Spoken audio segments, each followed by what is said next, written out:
شروع کرتے ہیں اللہ تعالیٰ کے پاک اور بابرکت نام سے، جس جیسا نہ کوئی رحیم ہے نہ جس جیسا کوئی کریم ہے، جو انتہائی مہربان اور انتہائی رحم کرنے والا ہے۔ بے شک ایسا ہے۔ ماں جی، ہم دیہاتی لوگ ہیں، ہمارے ہاں بلڈ اور فلڈ دونوں معاشرتی اقدار میں انتہائی اہم کردار ادا کرتے ہیں۔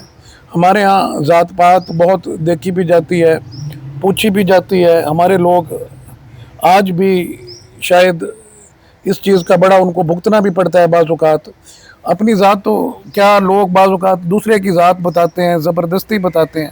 اگر کوئی آدمی ذات پات سے نجات حاصل کرنا چاہے تو اس کو ہمارے معاشرے میں شاید ابھی اس طرح اس کو پذیرائی نہیں ملتی، شاید اس کو ابھی اس طرح پذیرائی نہیں ملتی۔ آپ اللہ تعالیٰ کے کرم سے ہاشمی قبیلے میں پیدا ہوئی۔ حدیث کا مفہوم میں نے پڑھا ہے کہ فرشتہ پوری دنیا میں پھرا لیکن اس کو بنو ہاشم جیسا بہترین قبیلہ نہ ملا۔ شادی آپ کی بنو ہاشم میں نہیں ہوئی، تو آپ کیا سمجھتی ہیں ہمارے معاشرے میں ذات پات کا جو نظام ہے، اس بارے میں آپ کے کیا خیالات ہیں؟ ذات پات کا تو کوئی تصور ہی نہیں ہے اسلام میں، جیسے کہ قرآن پاک میں فرمان ہے پاک اللہ پاک کا کہ تمہارے قبیلے اس لیے بنائے گئے کہ تعارف تمہارا ہو سکے ایک دوسرے کے ساتھ۔ فخر کرنے کے لیے تو بارکیف نہیں ہے، ہم اس پر فخر کریں کہ ہم فلاں قبیلے یا ہم فلاں ذات سے تعلق رکھتے ہیں اور کردار ہمارا جو ہے وہ بالکل ناقص ہو تو اس شخص کی کوئی نہیں۔ مجھے یاد ہے وہ محمد بخش نے کیا خوبصورت بات کہی تھی کہ اتھے عملہ تے ہونے نے نبیڑے کسی نے تیری ذات پوچھنی۔ وہاں اللہ پاک نے یہ پوچھنا ہی نہیں ہے کہ آپ اپنا انٹروڈکشن کرائیں جی آپ ذات کون سی لے کر آئے ہیں، کیونکہ ذات کی کوئی اہمیت نہیں ہے جب تک کہ اس کے پیچھے ہمارے کردار کی مضبوطی نہ ہو۔ کوئی بھی ذات جو ہے وہ کمتر نہیں ہے۔ ہماری بد نصیبی یہ ہے کہ ہم پیشوں کو ہم ذات بنا چکے ہیں جی، یعنی کہ اگر کوئی جوتیاں مرمت کرتا ہے تو وہ سید بھی کر سکتا ہے۔ وہ روزی کمانے کے لیے کوئی بھی انسان جو ہے وہ کوئی رانا، کوئی راجپوت، کوئی بھٹی، کوئی بھی انسان جو ہے وہ روزی کمانے کے لیے کوئی بھی پیشہ اختیار کر سکتا ہے۔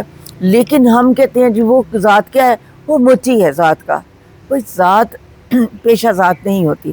لیکن اب ہم کیا کریں کہ ہمارا معاشرہ اس کے اندر ڈھل چکا ہے۔ اس کے لیے تو ایک بہت زبردست کایا کلب کی میٹافورسز کی ضرورت ہے کہ مکمل جو ہے وہ، لیکن وہ کیسا ہو، وہ کیسے ہو سکتا ہے؟ ہم لوگوں نے کردار کو پیچھے چھوڑ دیا ہے۔ کردار ہی سب کچھ ہے، کردار ہی سب کچھ ہے۔ اگر ہمارا مذہب جو ہے وہ کردار پر دیتا ہے، آپ دیکھیں کہ پاک نبی صلی اللہ علیہ وسلم کی تمام تر تعلیمات جو ہے وہ کیریکٹر بلڈنگ کی طرف ہے، اپنا کردار بنائیں۔ تو یہ ہے ذات پات کے کیا کوئی آپ نے بالکل بجا فرمایا۔ ایک حدیث کا مفہوم اس طرح بیان کیا جاتا ہے کہ مسلمان کے لیے یہ گناہ ہی کافی ہے کہ وہ کسی دوسرے مسلمان کو خود سے حقیر سمجھے۔ اب آپ کسی بھی وجہ سے کسی کو حقیر سمجھتے ہیں، میں اگر افسر ہوں اور میں کسی کو اس وجہ سے حقیر سمجھتا ہوں کہ وہ افسر نہیں بن سکا، میں اگر ڈاکٹر ہوں میں کسی کو اس وجہ سے حقیر سمجھتا ہوں وہ ڈاکٹر نہیں بن سکا، میرے پاس اللہ تعالیٰ نے مجھے 2-3 گاڑیاں دی ہیں، اگر میں کسی کو اس وجہ سے حقیر سمجھتا ہوں کہ وہ پیدل پھرتا ہے، آپ کسی کو کسی بھی وجہ سے حقیر سمجھیں تو یہ آپ کا رویہ غیر اسلامی ہے۔ اللہ تعالیٰ کے نبی نے عزت کا معیار صرف تقوی کو ٹھہرایا ہے۔ حضرت محمد صلی اللہ علیہ وآلہ وسلم کی تعلیمات کا خلاصہ یہی ہے کہ مسلمان کسی بھی طرح کے بت کی پرستش کا شکار نہیں ہوتا، بھلے وہ ذات پات کا بت ہو، بھلے وہ رنگ و نسل کا بت ہو۔ اور ہمارا ملک تو بنا ہی اسی بنیاد پر ہے، لا الہ الا اللہ کی بنیاد پہ ہمارا ملک بنا ہے، تو ہماری ذات بھی ہمارا دین ہے اور ہمارا ملک ہے۔ تو بالکل آپ نے صحیح کہا، ہمیں ذات پات سے بالا تر ہونا چاہیے۔ اللہ تعالیٰ کرے ہمارا رویہ بھی اسلامی ہو جائے، ہمارا مزاج بھی اسلامی ہو جائے۔ ماں جی، آج کل فلڈ آیا ہوا ہے، الحمدللہ حکومت کی بہترین کاوشوں کی بدولت جتنی انسانی جانیں بچائی جا سکتی تھیں بچائی گئی ہیں۔ ہیومنلی پاسبل جو کچھ ہے کیا گیا ہے اور کیا جا رہا ہے۔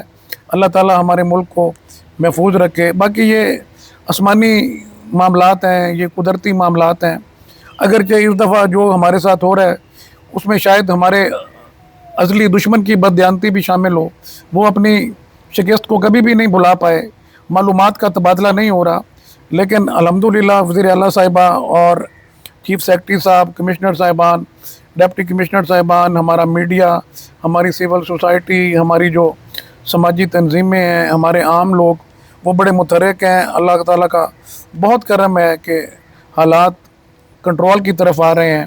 فلڈ کا جو مین برانٹ ہے وہ پنجاب کے مین علاقوں سے گزر گیا ہے. آپ نے کیا دیکھا ہے؟ ہمارے لوگ ایک تحقیق کے مطابق پاکستانی دنیا میں سب سے زیادہ خیرات اور زکوٰۃ اور صدقات کرنے والی قوم ہے. ہاں تو آپ کا کیا خیال ہے کہ ہمارے لوگ مصیبت میں دیکھ کے ان کے اندر کی انسانیت جاگ جاتی ہے؟ بے شک جب ایسا ہمارے ملک میں زلزلہ آیا تو لوگوں نے حد کر دی. بچے جو لمز میں پڑھتے تھے، بچے جو NED میں پڑھتے تھے، بچے جو UET میں پڑھتے تھے، وہ گئے. ہر ادارے سے لوگ گئے، ہر طبقہ فکر سے لوگ گئے. انہوں نے اپنے بھائیوں کی مدد کر کے اسلام کے ابتدائی دور کی یاد تازہ کر دی. تو موجودہ فلڈ کے بارے میں آپ ہمیں کچھ کہیے گا. آپ بالکل ایسا ہی ہے، لوگ متحرک ہو چکے ہیں، اور پھر اس میں کوئی اس کی تفریق نہیں ہے کہ فلاں جو ہے وہ مسلمان ہے اور فلاں جو ہے وہ مسلمان نہیں ہے. تو مدد جو ہے وہ انسان کی جاتی ہے، انسان ہی کی مدد کے لیے حکم دیا گیا ہے، انسانیت کو ہی سب سے بڑا درجہ دیا گیا ہے. ہمارے پاک نبی صلی اللہ علیہ وسلم اس میں کوئی فرق نہیں کرتے تھے کہ اگر کوئی ضرورت مند ہے تو وہ کون ہے، اس کا مذہب کون ہے. یہودیوں نے بھی آ کے اسی طرح فیض حاصل کیا، دنیاوی فائدہ اٹھایا، اور حضور پاک صلی اللہ علیہ وسلم کی میزبانی کا فائدہ اٹھایا. عیسائی بھی ان کے بہت قریب تھے. آپ کو پتہ ہے کہ نجران کے جو عیسائی آئے انہوں نے مسجد نبوی میں بیٹھ کے عبادت کی. یہ ہمارے پاک نبی صلی اللہ علیہ وسلم نے تو انسان کی قدر کی ہے، اور یہی دیکھنے میں آیا ہے. ہم دیکھتے ہیں کہ جب بھی کوئی کرائسس آتا ہے، جب بھی کوئی بحران اور کوئی ہنگامی حالات ہوتے ہیں، تو ہمارے مسلمان جو ہے متحرک ہو جاتے ہیں ماشاءاللہ. اور نوجوان نسل میں یہ بات اللہ کا شکر ہے بہت زیادہ ہے. وہ چھوٹے چھوٹے بچے ہیں جو 9ویں 10ویں میں پڑھتے ہیں، بٹ انہوں نے سٹارٹ کر دیا ہے ایک دوسرے سے چندے کے لیے وہ کہہ رہے ہیں، اور چندہ حاصل کر کے وہ سارے. مجھے یاد کیا ہے، ابھی کل ہی کی تو بات ہے، وہ میں نے سنا کہ جی وہ ایک خاتون ہے اور وہ روٹیاں کسی کے گھر میں کھانا پکانے کے لیے روٹیاں پکاتی تھی، شاید وہ آ کے کوئی کرتی ہوگی کچھ اور بھی کام. تو محنت کے ساتھ اس نے کوئی 2 مرلے کا مکان بنایا تھا. اس نے اپنے آپ کو ہر طرح اپنے بچوں کو فیسیلیٹیٹ کیا تھا، فریج وغیرہ سب کچھ اس نے، حتیٰ کہ اس نے سولر پینلز بھی لگوائے ہوئے تھے. تو اس بات کے لیے ہم بہت ہی زیادہ ہمیں اس بات خوش ہونا چاہیے. اللہ پاک کا شکر ہے کہ اس نے اپنی محنت سے اپنا بہت کچھ کما لیا تھا، لیکن سیلاب نے سب کچھ اس کا ختم کر دیا ہے. اب پورے گلی محلے والوں نے اس کو بستر، رضائیاں، کوئی گھر جو ہے وہ پیچھے نہیں رہا، الحمدللہ کوئی گھر پیچھے نہیں رہا. پھر ایک دفعہ اس کو کھڑا کرنے کی کوشش کی. تو اللہ پاک ہم سب کو یہ توفیق دے، یہ بات سمجھنے کی توفیق دے کہ ہم نے مدد کرنی ہے. اگر ہم مدد کرنے کے قابل ہیں تو ہم مدد کریں. تھوڑی کر سکتے ہیں تھوڑی کریں، زیادہ کر سکتے ہیں زیادہ کریں. تو یہ بہت ضروری ہے اللہ تعالیٰ. اور یہی سب سے بڑی نیکی ہے، خلق خدا کی خدمت کرنا ہی سب سے بڑی نیکی ہے. بجا فرمایا. اللہ کے نبی نے تو بارہا دفعہ فرمایا کہ تم میں سب سے بہتر وہ ہے جو دوسروں کے لیے بہتر ہے. میں تمام جو ہمارے لوگ ہیں ان کو یہ بتانا چاہوں گا کہ وزیر اعلیٰ صاحبہ نے واضح احکامات دیے ہیں. جس کا جتنا نقصان ہوا ہے حکومت اس کا نقصان پورا کرے گی. حکومت اس دفعہ امداد بہترین طریقے سے کی جائے گی.